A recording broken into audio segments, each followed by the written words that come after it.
Hello, friends. Welcome. This is the last episode of 2021.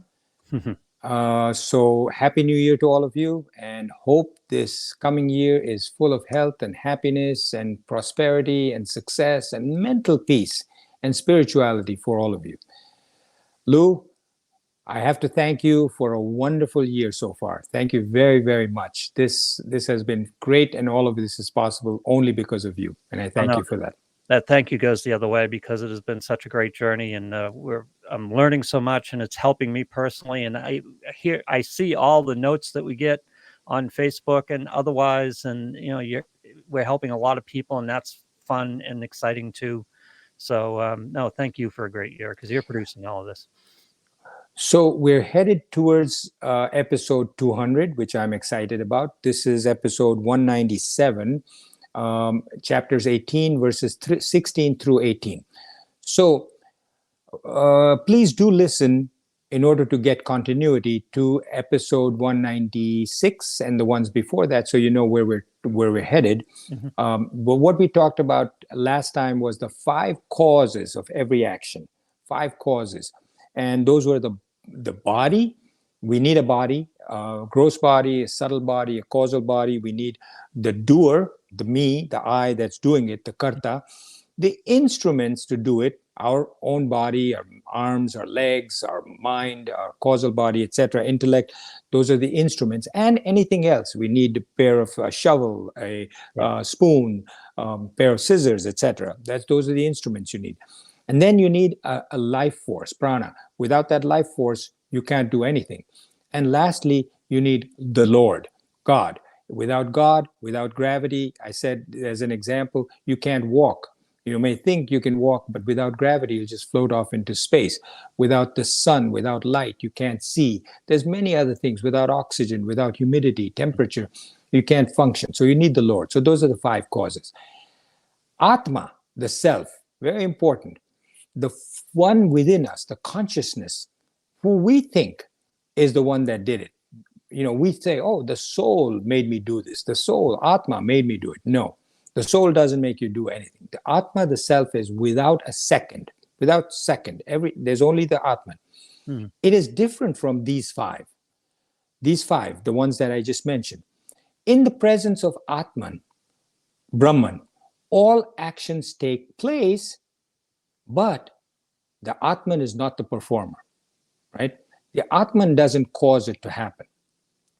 It appears that the doer, me, you, is the Atman, but it's not, right? The doer is not the Atman. It's a conditioned form of the consciousness, which is presenting in a certain way. It's presenting as a body. Next body I take in the next life will maybe looking totally different. I may be a woman. I may be white. I may be brown. I may be yellow. I may be black. Maybe anything. But I am not the Atman. It's just a conditioned form of the Atman. There's no movement of Atman. Atman doesn't move. Atman is stationary. There's this fallacy that when we die, our soul comes out of our body and leaves. No, that's the Atman, you think, sort of flying away. The Atman never moves. The Atman, there's no movement of existence, bliss, or happiness, or consciousness. Those are the 3 things. Sat Chit Anand, existence, bliss, and consciousness. I think in my last episode, I forgot the one of them. That's what happens when you get to be my age. So I said there were 3 things that do these actions, right? The body, the mind, and verbalization. Those are the 3 through which actions take place. Talking, walking, doing. You think I am doing it, but I is not the one that's doing it. It's just those 5 actions. Important thing to remember, because you think I'm the doer. The 5 constituents of the actions are again made up of the 3 gunas. Fascinating. Yeah. You say, oh, well, yes, I've got a body. My body's doing this. But your body is made up of the 3 gunas, sattvic guna, rajasic guna, and tamasic guna. Your mind is made up of that. The instruments that you use are made up of that.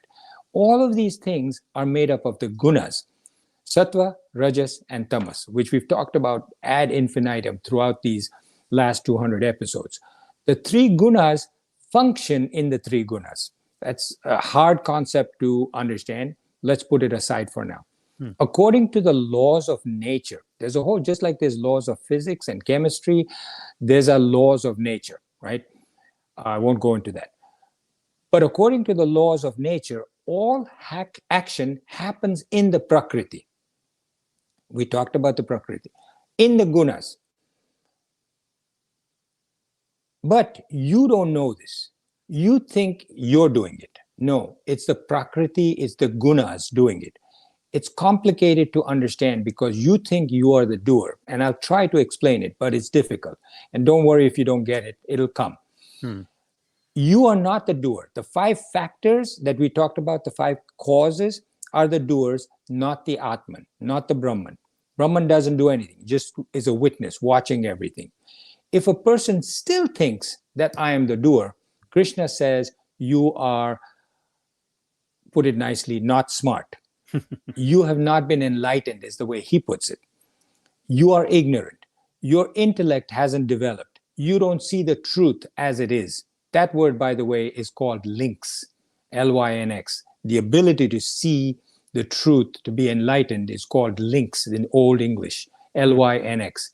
That is why the animal lynx is called lynx, because his eyes are very luminescent, the lynx's eyes. And when you see a lynx, the eyes are bright. Not that the lynx cannot see the truth, but the word lynx means the ability to see the truth. And so these 5 factors are not the doers, not the guna. The gunas are the ones, not the Atman.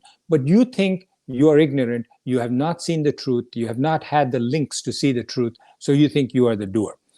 Atma is the consciousness, the awareness, the witness. For examples, when you're asleep, the Atma is just a witness of the dream that's going on in the dream state. He thinks Atma is just watching. You think, oh, I'm running, I'm catching this thief, I'm running after, the tiger is running after me. You truly believe that you are the doer in that dream. Atman is just watching you throughout all of this. No action is really happening other than you're deep breathing because you're nervous, or you're tossing in your bed because you're nervous. Atma is watching all of that. But when you wake up, you say, oh, thank God, that was just a dream. Right? Now what has happened is you say, oh, that was just a dream. I am the watcher. I'm the doer. I'm watching this. Similarly, you think now is I'm awake, so this is what's really happening. I'm sitting here in front of a camera, in front of a microphone, I'm speaking. No. Again, this is just like a dream. The Atman is watching. So when you're awake, the Atman experiences the waking state. No action is happening. You think action is happening, right? You think I picked up a donut from there, I walked over here, I did this, I gave this lecture, I talked. No. Everything is being done by the gunas. You are only observing, but you're identifying with the action, so you think you're doing it. When you become self-realized, you become liberated from this body and from this feeling that you are the doer. You realize that there is nothing that you yourself are doing. Important thing. It's way beyond me or us at this time. Otherwise, you wouldn't be listening to this if you were self-realized. You wouldn't be wasting your time. The self-realized person is way beyond any of this, but it's just a matter of interest to let you know this. The main sign of a realized person is that he or she knows very firmly, I am not the doer. For action to occur, change is required. You have to change.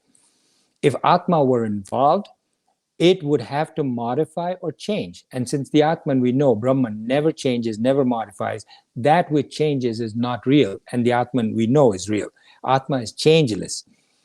It is real. So it is not involved in change, so it is not involved in action. Okay, simple logic behind it. Atma really means I, but not the small I, the large I. Just like when you're doing, my son put up a zip line in his house, right? His house is on a slope. So his kids hold on to the zip line and they go sliding straight down at a high speed.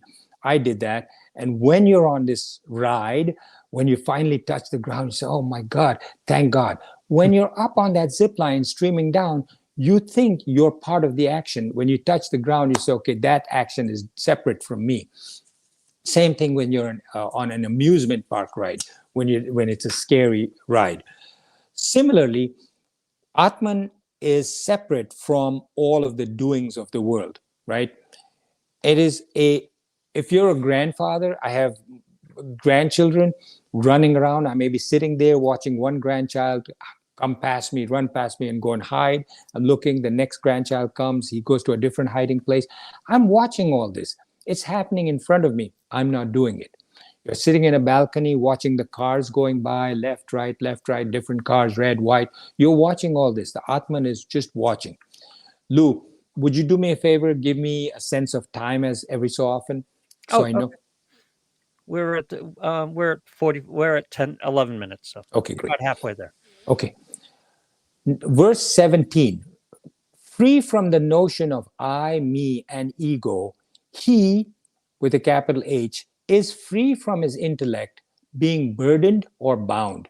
He tells Arjuna, Krishna tells Arjuna, that even if he kills his kith and kin, even if Krishna kills his kith and kin on the battlefield, he has not really killed. A little bit difficult to understand. Yeah. The word, Sanskrit word, which is used in many Indian languages, of ahankar. Ahankar means arrogance, pride. I did it. I am the greatest. Ahankar doesn't actually mean pride the way most of us in India understand it. Ahankar comes from the word aham karta. Aham karta. Aham means, aham brahmasmi means I am Brahman. Aham is me, I. Karta is doer. Aham karta is the word which, the two words that really create ahankar, which means I am the doer. I am all actions. You feel I am doing it. Seeing, you think I am seeing. I am hearing. I am good. I am a man. I am a woman. I. Ahankar is part of nature, prakriti, the three gunas. It is not part of the Atman, as we said before. As you become self-realized, the self-realized person realizes that he is not the doer. I'm a man, I'm a Brahmin, I'm old, etc. All false. You are none of that. You are Brahman. We've said this again and again. I am Brahman, aham brahmasmi. That is the only thing that is true. Action without the I and me will not bind you. If you don't have the I and me, it won't bind you. You'll just do it naturally. When you're dreaming, you think, this is me. Going through the scary event, the tiger chasing you, etc. When you wake up, you no longer feel that you're in that scary dream. You are sitting in your garden. You say, this is the real me, not the one in the scary dream. No, not even that person sitting in the garden is you. The reality is you are Brahman. You are pure consciousness. When you're doing surgery, if you're a surgeon doing surgery, whatever you do, you're not the one that's doing it. It is your gunas that are doing it. The other thing to keep in mind, like when I was a youngster in my teens, I lived in Mumbai in a large apartment building, and there were wide marble stairs that made of marble, real marble, going from the top floor all the way down. There were 5 stories in my building.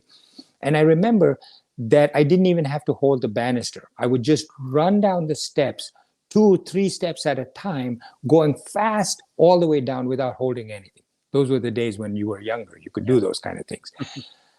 But at some point, somebody told me, when you think about where are you stepping, you'll see that you get all messed up. Yeah. If you do it unconsciously and just put your mind to saying it'll do it, you come down very fast. You don't have to even think about it. But when you start thinking about what you're doing, then you will trip and fall. And it did happen, right? I think if you were to try that. So essentially, it's the same thing as leaving everything to God, saying, I'm not the one that's doing it. God is doing it. Just do it. And it comes out so much easier because you realize that you're not the doer. It's just the gunas that are doing it. Another example that I like is the one about taking a photograph. Somebody says, oh, I'm taking a camera, especially if they say, ready, 1, 2, 3, that kind of stuff. You put on this false sense of a smile, which is so artificial that you don't look like yourself in the camera, in the photograph. But if you just were natural, it would be totally different. That concept of doing and just leaving it to God is the similar thing. Don't be self-conscious. All of that is because why? Because you say, I'm going to take a photograph. Be conscious of, you're now conscious of the result. I want the photograph to look nice. So you put on this artificial smile on your face and your eyes are looking dull. That's not you. Why? Because you're thinking of the result. If you think of the result, the object, the action is not going to be correct. I hope that's clear. We can readdress it, revisit this concept at another time. Verse 18 says, the threefold impulse to action are jnana, which is knowledge, neyam, which is the known, and parignyata, which is the knower. The knowledge, the knower, and the known. And the threefold constituents of action are instrument, the action itself, and the actor. Okay. For every action to happen, you need those five factors. Remember, body, the doer, which is the karta, the instruments, the life force prana, and the Lord. So why is every action different then? Not every action is the same, even though you may think it's the same. Why? Because every person doing it is different. The knowledge that one has, the doer himself, the object of the knowledge, the outside known world, that which is known, and the knower is all different. So it's all going to be different. So for example, when I came to this country, I hated the fact that it got dark at 3:30, 4 o'clock in the afternoon. I said, I'm going back to India. I don't like it here. It gets dark at 3:30 in the afternoon, and the sun didn't rise till 9 o'clock in the morning. What is this? I'm going back to Mumbai, where this, nice warm sun, 70 degrees, etc. I had some good friends at the time, and one of them said, you know what, you should get used to the winter. If you start doing skiing, which I did, I loved it. If you do ice skating, if you do tobogganing and going down the slopes on your sled, you'll have so much fun. You love winter. And he said, let's make an ice boat. And just that doing that ice boat will give you something pleasant to look forward to. Now, I didn't know what an ice boat was. You know, Lou? I don't. No, I'm curious. Ice boat, if you look it up on Google, friends, an ice boat is a boat, but you need water for a boat to go on. An ice boat has, just like ice skates, it has blades of metal on the bottom. Oh, okay, yeah. And you go onto a lake, for instance, that's completely frozen. The blades go on the ice, and you have a sail there, and the wind pushes the boat, and you glide forward on those things. Now, I didn't know what an ice boat was. So he's saying here that you need to have that knowledge. If you don't know what is an ice boat, you're not going to be able to make it. You need to know. Somebody tells you, build an airplane, but you were born in a jungle. You don't know what an airplane is. You never saw an airplane, never sat in an airplane. You're not going to be able to build it. So he's saying the knowledge, the known, the object of knowledge, which is the outside known world, that which is known, and the knower all determine how your action is going to turn out. If you don't know what something is, if I tell you to make an Indian food stuff that you don't know what it is, you're not going to be able to do it. Neya, that which is known, the outside known world. Jnanam, the knowledge, as words or as an impression, not just words, as an impression in your mind. You have so many experiences in this life and in previous lives. Your mind sets it up as a vritti, as an impression. It's there forever, even from previous lives. Like when we talked about, before we started talking about the Gita, these 197 episodes that you're listening to today, Lou and I did a series of a few episodes called Memoirs of a Psychiatrist. Mm-hmm. And it didn't have to do with the Gita. It had to do with my work as a psychiatrist. And at that time, a few of the episodes, we spoke about how I did hypnosis to solve crimes. And under hypnosis, I don't want to go into it right now, but the most amazing memories would come out from the mind. Now, these are vrittis that are available to you during this lifetime. And you may be able to, there have been written records of people having vrittis that they can bring out from previous lives. And I talk about that in the Memoirs of a Psychiatrist. So your mind sets up these things We're talking about the second one, which is nayam, which is knowledge, which is set up as an impression in your mind from the present life as well as from previous lives. Your mind may not remember consciously, but it is there. It's stored there. The response is there from previously. These impressions keep coming up as desires, as words, as wishes, as responses to the outside world. What is the response? I had an impression this guy with a mustache and a beard that looks like this gave me a hard time. Yep. That response, next time I see another guy who may be a very sweet guy, but because I see the same beard and he looks similar to that guy, I say, I have a response to him that is not appropriate because I say, he reminds me of that other guy. You see a thing, you have a response, all because of your impressions, your jnanam, your knowledge from previous things, good or bad. Thousands of others would have different responses. Somebody else says, oh, my grandfather used to have a beard and mustache like that. He was a very loving person. I love this guy. Whereas I had a negative response. Impressions in our subconscious mind come from previous lives and from this life. So that is the knowledge. The neya, that which is known, the outside world. This is an ice boat. This is Indian curry. The knowledge that you've got as impressions. The knower, which is me. Action does not take place. Even if you have all those 5 causes that we mentioned before, if all 3 of these are not there, if you don't have knowledge of how to do it, you don't have the knower, you don't have the neya, the object of the knowledge, action isn't going to take place. Now, last, what constitutes an action? What constitutes a karma? The constituents of an action, he says, are the same as those 5 that he mentioned before, except that the first one and the last one are missing. So he says, karanam, which is all instruments of action.